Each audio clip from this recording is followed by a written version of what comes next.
Hello everyone, this is your daily dose of mugginess. I've been a counsellor for over 20 years and I specialise in personality disorders. I'll be pointing out red flags and speculating on what personality disorder the OP might be dealing with. Dear Agnes, I'm a 23-year-old female. Got married to my husband who's 28 2 months ago. A few months ago he lost his job due to merging and hasn't got another one, so I pay all the bills. It doesn't really bother me as we live in a house that I inherited from my grandmother. Little backstory, I like eating in my bathtub. I had a rough childhood and the only good memories I have are in the safety of my tub. So every now and then I take a bath and have a drink and a snack. It's very comforting. I know it's strange, but trauma does weird things to you. I never leave any trash or waste or anything in the bathroom, and he doesn't remember I do it unless he walks in on me. I had a particularly rough day at work last night, so when I got home I poured myself a glass of wine, grabbed a snack and went to take a nice relaxing bath when my husband came in.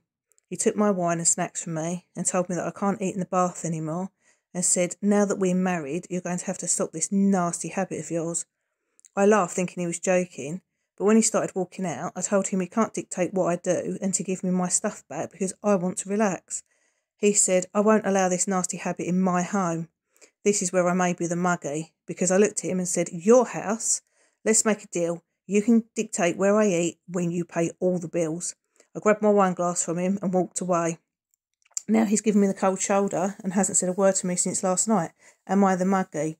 More context, he hasn't been looking for a job. He's been trying to become a Twitch streamer, so he does that all day. My reply. Let's count the red flags. 1. He's 5 years older than you. 2. He doesn't work. I doubt he lost his job. I bet he left because he expects you to financially support him, which you've been doing. 3. He's living in your house. 4. He's making unreasonable demands so he can control you. He's in the grooming process. He's seeing what he can get away with, and this will continue to escalate.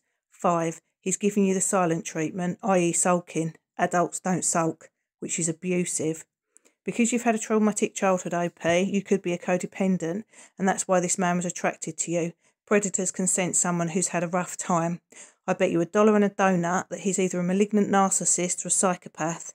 They always wait till they're married or get pregnant or got their partner pregnant before they take off their masks, so their partner is less likely to leave. 1 in 25 people are psychopaths. They aren't rare.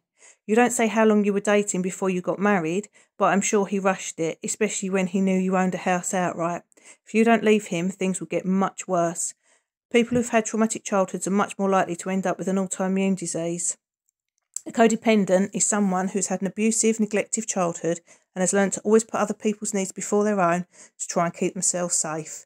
If they're useful, then they might be lovable and their abuser might stop hurting them. They grow up to be very independent, not knowing how to ask people for the things they need to get their needs met. It's not a personality disorder, it's a coping mechanism and could be helped greatly with therapy. Codependence for Dummies by Darlene Lancer is a good book to start your understanding and healing journey. Please look after yourself, OP, and ditch him.